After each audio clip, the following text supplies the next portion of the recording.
What a race. Yeah. What a battle. Awesome from both of them. And this is setting up beautifully for the final phase of this final stage with 62 laps to go from here. And Jeff, you mentioned their lap times. They're actually pulling away from Bowman. Unbelievable with this battle. Oh, good run right here. The pressure coming from Chastain. Yeah. And the 77 is not far behind.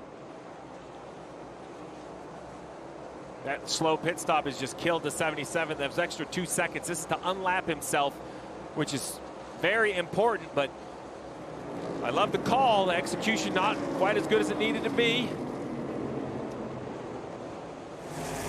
He just cannot make this fast. Had good run right there, but now Hocevar is going to take this bottom lane. What does this do to Blaney? 3 wide. Actually helps Austin Dillon. Clear. They go either side of John Hunter Nemechek, and Hocevar is able to unlap himself. That was one of those hip checks that he can blame on Hocevar, right? He gets in there. I can't run any lower. And that was the point of separation for Austin Dillon. Now, if you're Blaney, you might want to jump to pit road a lap earlier. No, the 3's going to come. I love the call by Dillon. Not going to get jumped to pit road this time. He gets the lead. He comes to pit road. First to attack, the 3 of Dillon with the race lead. 59 to go. Kim.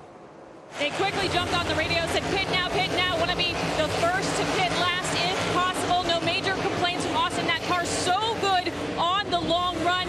Looking for what could be the money stop here for fresh Goodyear tires, Sunoco fuel. Great job from Austin Dillon to get out around the 42. I thought he was going to get blocked in. The John Hunter did stop very deep in his box. Blaney continues, though. So now Blaney might think, hey, Dillon ran me down with some tires. Maybe he's going to run longer. Little surprising. I thought he'd be on the other side of this, but nope. Him and Bowman stay on the racetrack. Is that the call from crew chief Richard Boswell that's going to get the win for the 3 of Austin Dillon? Now the 3 needs to get unlapped quickly. Remember, he is a lap down to Blaney Care currently of in those the tires these first 2 laps. Take care of them. Take care of him. He knows they have to go 57 laps, so take care of him. Austin Dillon sees the 12 and goes, man, let me just unlap myself real quick. I have no right rear tire left.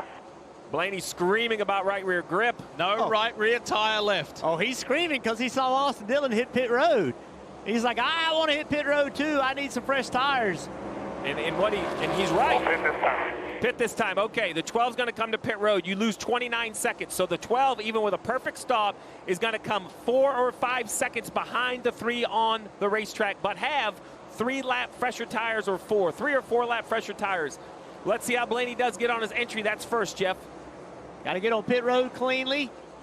He's under the orange box, so he's good there. Bowman follows him on the pit road. Kim. And for Ryan Blaney, looking for not only his first win at Richmond, but what would be his first top 5 here at this short track. They've gotten that car turning to Ryan's liking. They are done with that stop. Wow. Alex Bowman brings a 48 to his pit stall. He said it was a little bit freer this run, but still pretty good for the 48 driver. 48 pitted as well. Blaney leaving. You're going to see on the 48 on the right. Blaney's going to hold serve to the 48. Now the question is, how far up the road will the 3 of Dillon be? It should be about 5 seconds, which I imagine is going to be most of the backstretch. That's what all of the tools say. Dillon is in the middle of 3 and 4. Blaney just now on the end of the backstretch. So the gap is now set. The tires have reset. Can the fresher tires pay off for Blaney as they did on that long run for Dillon? I like this call by the 3 car, and here's why. They have the best car in the long run. So yes, they've given up some tire to this 12 car, but I don't know 40 laps down the road that the 12 car can be as fast as the 3, even with a little bit fresher tire. I just think that's the strength, and I think they played to the strength. I love this aggressive call. Back up front, Austin Dillon with 4 lap older tires than Ryan Blaney, who's in second.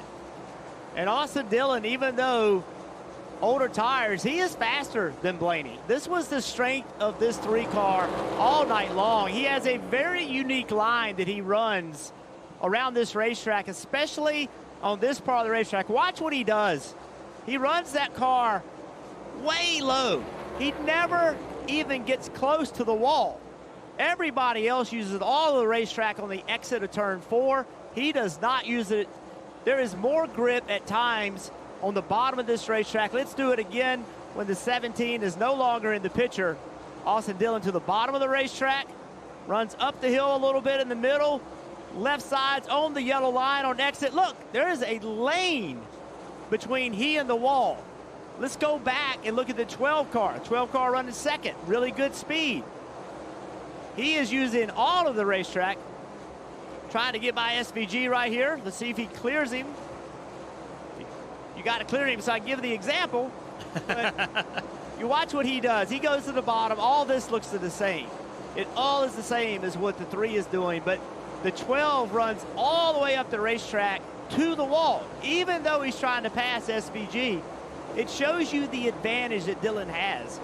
He's able to run a shorter distance around the racetrack, more rear grip, and that is why he has had so much pace. Continuing to grow the advantage. It's gone from 3-4, 3-5 to 4 seconds now. Austin Dillon. And if the 48, Steve, can get by, we go on board the Ally Chevrolet of Alex Bowman. He can get by. There's some more points there, and he's living life on the line. As far as the playoff points are concerned, Bowman will be the 16th and final one heading to Daytona as he gets ready to make a move on Ryan Blaney.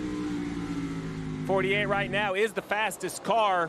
He had a couple of issues with lap traffic that cost him big chunks with 16 to go. I'm just not sure he can make up 4 seconds. You would talking, it'd be basically a quarter second a lap.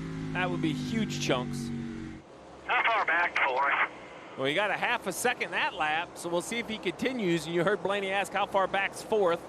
So for Bowman, the question is, can he muster a charge to the 3? He has a little bit of miscellaneous traffic. The 3 of Dillon is in traffic.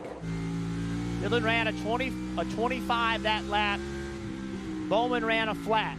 In traffic. 0.2 of a second faster. It's been 3 years since Austin Dillon went to the playoffs. He comes to the last lap. White flag. 1 to go, presented by Credit One Bank. This would be his first win with crew chief Richard Boswell. Both have won before, but never together. Last year here at Richmond Raceway, it was controversy right here, where there was contact with Joey Logano, contact with Denny Hamlin. There's no contact this year. It's all Austin Dillon. He's going to the playoffs. Let's go, baby! Who is your daddy? Let's go! Austin Dillon wins in Richmond. Good job. To the Great delight call, Richard. of his grandfather, who says what Steve just said. Great call, Richard Boswell. Win and you're in, and the 3 is in. They're going to the NASCAR Cup Series playoffs. You were supposed to do it last year. And 4 seconds. I am so proud of you. Just remember one thing. Got a pros just a crowd that just never...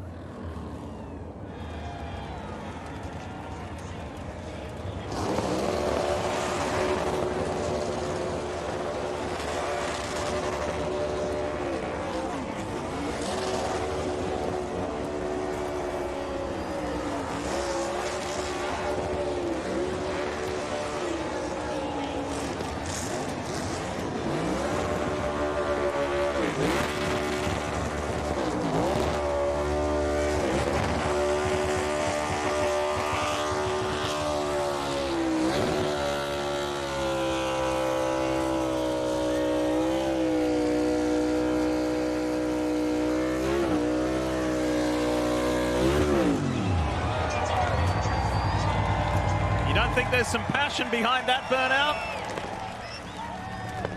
A year in the making.